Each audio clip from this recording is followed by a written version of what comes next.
પ્રિય વૈષ્ણવો, આજે આપણે એક અનોખા સત્સંગમાં જોડાયા છીએ. રાધાજીના 16 પવિત્ર નામો અને એ નામો સાથે રાધાજીના ચરણારવિંદમાં બિરાજમાન 15 ચિહ્નોની સંગતિનું ભાવ દર્શન કરી રહ્યા છીએ.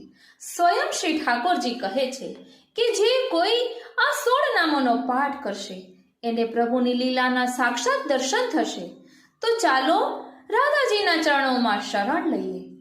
રાધા અંકુશ ચિહ્ન. રાધા આ નામ જ પ્રભુને આરાધે છે, ખેંચી લે છે. એના ચરણમાં અંકુશ ચિહ્ન છે. જેમ અંકુશ હાથીને વશ કરે ને તેમ રાધાજી કૃષ્ણના ચિત્તને પોતાના ભક્તિથી વશ કરે છે. અહીંથી શરૂ થાય છે રાધાજીના ચરણોનો મહિમા. રાસેશ્વરી ધ્વજ ચિહ્ન. રાસની અધિપતિ એટલે રાસેશ્વરી. એના ચરણોમાં ધ્વજ ચિહ્ન છે. વિજયનો પ્રતીક છે. રાસમાં તો કૃષ્ણ વિજયી છે, પરંતુ એ વિજયનો સાચો ધ્વજ રાધાજીના હાથે છે. ગોપી પ્રેમ કી ધ્વજા જીન ગોપાલ કિએ અપને વશ. ત્રીજું રાસવાસીની. કલશ ચિહ્ન. રાસવાસીની જેનું નિવાસ જ રાસમાં છે.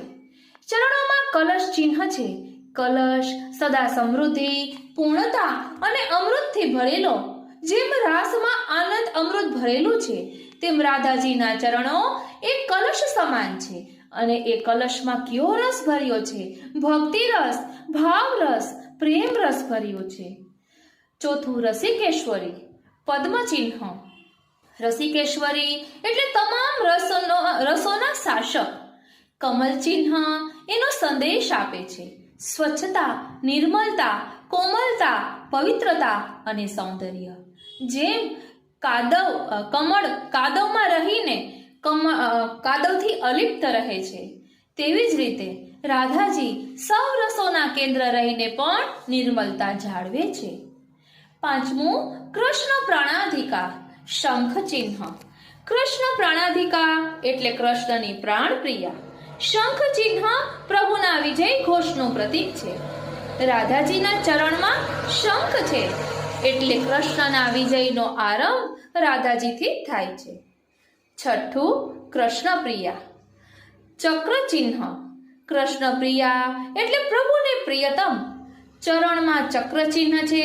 પ્રભુના હાથનું શોભન, રક્ષાનું પ્રતીક જે કૃષ્ણના હાથમાં છે એ રાધાના ચરણમાં શોભે છે. કેટલું અલૌકિક મિલન.